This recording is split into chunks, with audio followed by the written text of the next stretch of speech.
Hi, my name is Trish and I'm back to give you tips and tricks for the Fat Quarter Shop Mystery Block of the Month, block number 2. And I was very excited to get this one and jumped right in, so I'll share some tips and tricks that I've gotten so far. So the first tip for this month is that when you get your pattern, you'll see that there are arrows at different places throughout the pattern. These arrows tell you which way to press your seam allowance so that as you piece everything together, then it will fit smoothly and nest in snugly.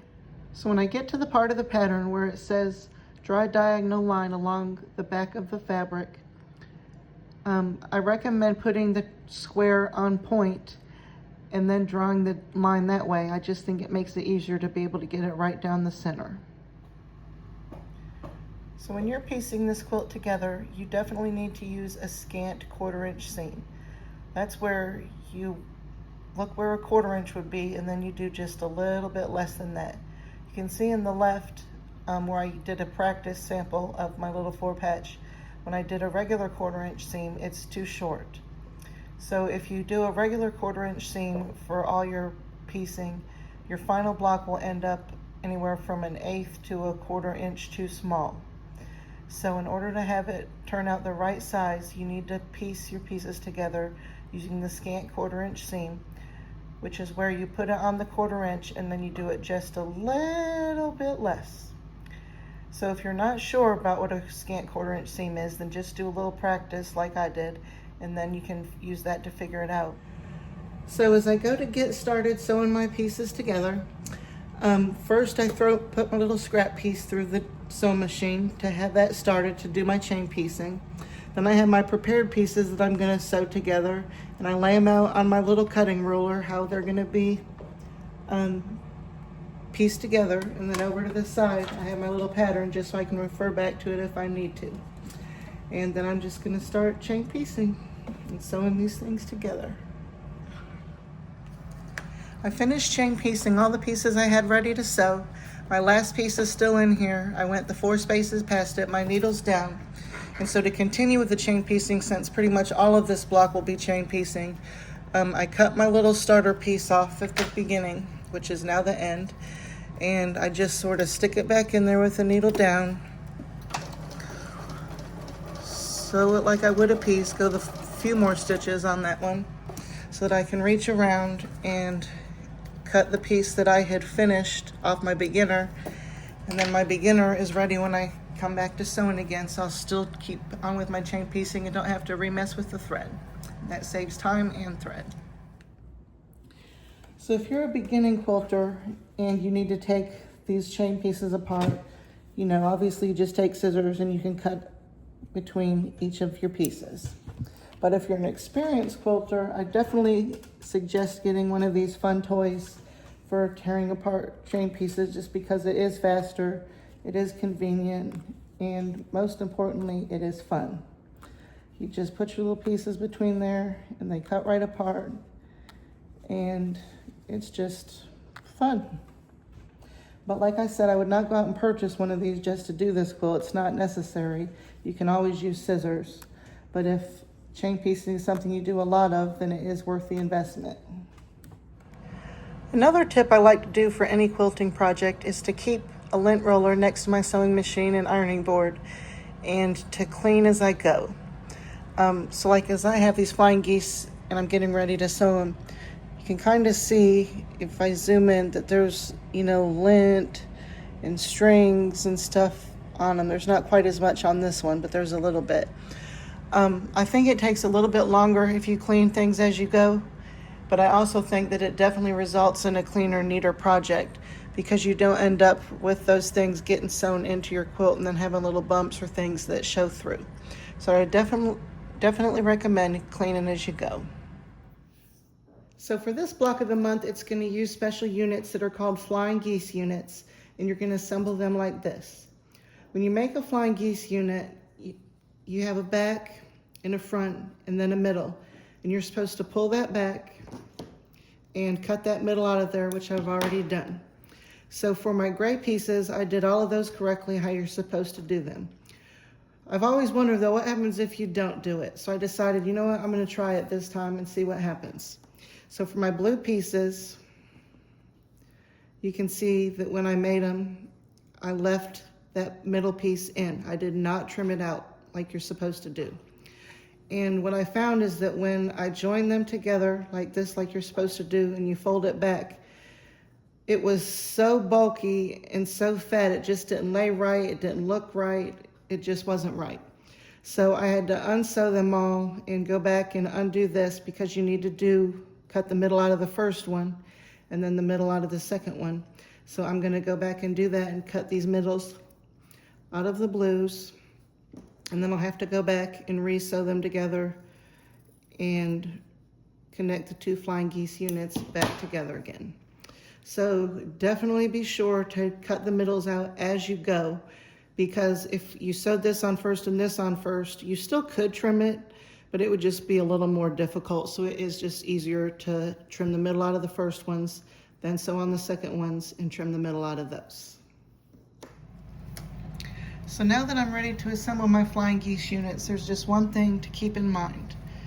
When you fold it down and you go to sew it, this is the point on the front of your quilt. So you do not want to be to the left of this X, because you'll blunt your point off. You either want to be exactly on the X, or there's just one little hair's breadth, just the speckle to the right. But you do not want to go left. So if you're going to make a mistake here, go right and you can come back and fix it later. But don't go left, you'll end up with blunt points. So when we take two of our little blocks and we're going to put them together, like these two, there's basically three places that matter. We have this point that matters, where we need to be right on the X. And there's these two seams that matter, because we want our line to go straight over right there. So sometimes this can take a little bit of work. So something we can do to help ourselves make that work is change our sewing machine to a bigger stitch. I'm gonna do mine around 4. And put it in the machine, put it about where you think it ought to go. And don't start where you would normally start back at the beginning. Just start before the first hump of your seam, and then sew just until you get past your second hump of your seam. And this will just give you some information about where things ought to go. So I went over the first hump, sewed straight till I got over the second hump, and I'm gonna open it up, and I can see that this hump I kind of got a little off, and this one's a smidge off, but this one's pretty good, and this one's way off. So that tells me what I need to do is, when I put these together next time, I need to take this one and slide it this way a little bit, so that this seam will be on that X where it's supposed to be. And then for this point, I just need to, go a little bit straighter and make sure I get to that point. So that helps guide where you need to be. And so you'll have to rip this out with your seam ripper and try again, but at least this way you're not having, tight stitches that are really hard to pick out. So once you've basted across those 3 lines or points, the 2 here and the 1 over here, and you open it up and you see if you're happy with it, then you just change your stitch length back to regular, and then you sew straight down it, making sure that you follow those lines where you hit. I'm fine with this. That point is technically just a speckle maybe off, but it's close enough that I'm not going to worry about it. So when you're happy with what you have, you just change the stitch length, sew down that line, and you'll have one done. Another little helpful trick when you're sewing such small pieces and you need to get your point exactly where it goes is, instead of starting at the beginning and going, straight down like we normally sew, I find it helpful a lot of times to just sew where that middle X is. And so you can see here I did this first line, and when I flipped it over, my point was a little bit off. So I scooched it over a teeny little bit and tried it again, and then I tested it, and I was happy with it. So because I was happy with it, then I'll start again, and it'll be a lot easier to then start and know that I'm gonna go, you know which line to hit to get through the center and know that it's in the right spot than it is to start way at the beginning and do the whole line and then find out that's not where you really wanted your line to be. So it's easier if you do, you know, try out the middle first and then you do your whole thing once you know you like where your middle's at. All right, so I'm here and I've got my block down to the last 9 pieces and they're laying out, ready to be assembled. Before I assemble them, the one final thing I'll do is they're all supposed to be 4.5 inches square. So I'll take each one of them, and I happen to have a 4.5 inch ruler, which I'll use because I have it, but you can always use a bigger one and you just do the measurements. And there's horizontal, vertical, and diagonal lines on my ruler that I'll use to make sure it's center. So like the center of the ruler, I put in the center of the block, which is easy for this one since it's a floor patch. And I just put that on there and center it. And then if there's something that needs to be cut off, like here on the right, I'll straighten that up. And here on the left, I'll cut that off and just square them all up or straighten them out. And once I've done that to all 9 of them, then I'll just put it together. I just wanted to make a little note really quick, so in case anybody hasn't done this before, they don't get worried. When you look at your pattern, you can see that all of these points, like these flying geese, they're all pointy at the end. And if you look at all of mine here, all of my gray flying geese are not pointed, they're flat. You might think, oh no, what happened? I messed up, my flying geese don't have any points. When you come in and do your 1/4 inch seam allowance to attach those to pieces next to it, then they will come back to points. So there's no need to be worried or think, uh-oh, I messed something up. That's correct. It's just when you put in the seam allowance, the points come back. So there's no need to worry. All right, so you can see when I have my flying geese and 4 patch units that I need to sew together. You're gonna need to sew them where you go straight right at this point above it and right at this point above it. But when you turn them over, you actually can't see those points on either of them because your seam allowance is covering it up. So what you need to do is take a pin and pin through the back right into the top of the point. So here's into the top of this point, and the thread is in the way. I need to pull that one off. And go right into the top of this point.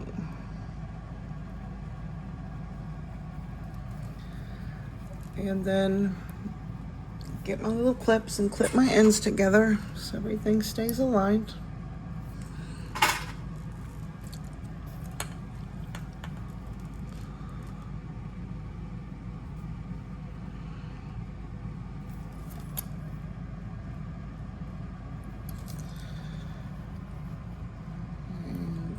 Just kind of put that in, straighten things out a little bit, and let me zoom in so you can see better. All right, so when you think that you have your needle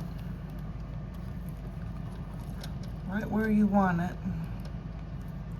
oh, and before you sew, you need to put it back to 4 because you want a long stitch length. This is just to test it to see if this is the right spot or not. So change your stitch length and line up your needle with the pin and see if that looks right. So it does. So I'm going to pull my pin out and start stitching. And just go right over the hump and then stop and look at it and see if that's the spot we want or not. So pull it back, and yes, I'm happy with that. That's where I want it. So now I put my thread length back to where you normally keep it, and just put this back, clip it again, and sew down the whole line. After 3 days, I'm finally done with block of the month number 2. This block definitely was exponentially harder than block number 1. I started quilting 14 years ago, and I have never done a quilt that required you to do the flying geese units because I knew that they would be really hard to get everything centered and to get the points lined up. And it definitely was. It took a lot of time to get all those points lined up and straight. But when all said and done, I'm really happy with the finished product and glad that I finally did it. Once I finished the block, I did do a victory lap on each side. I started at the beginning before each seam and then stuck really close to the edge and went down to the end and went past the bottom seam. And then would start on each side and repeat that on all 4 sides.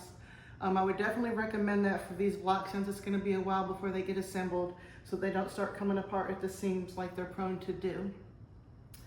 And other than that, there's only one more little tip. When you're laying out your blocks, these blue blocks that have the birds in them, if you care that the birds are right side up, and some of mine I just made sure I had at least a couple where the birds were right side up, but of course there'll be upside down birds as well.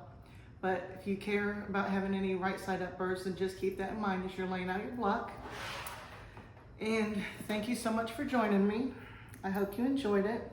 I'm gonna store my block in the box that came with the finishing kit, which I really like. I think it's really cute and I'm really glad I got it. And please subscribe and join me next month. Thank you so much.